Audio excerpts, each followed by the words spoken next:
Hello বন্ধুরা, এই দেখো আমাদের জমি। এই যে কারকলের জমি, এর মধ্যে ফুটি লাগাইছিলাম। এই দেখো কত বড় বড় ফুটি হয়েছে। একটা একটু ছোট হয়েছে।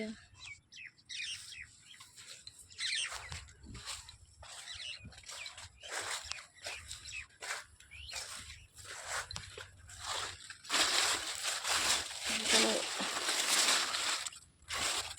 একটা সব পোকা লেগে গেছে।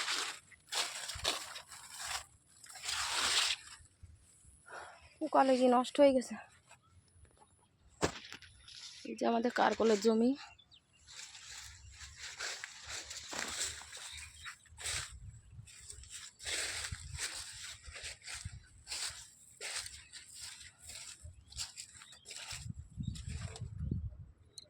এটা খাওয়ার মতন হয়ে গেছে, পেকে গেছে প্রায়।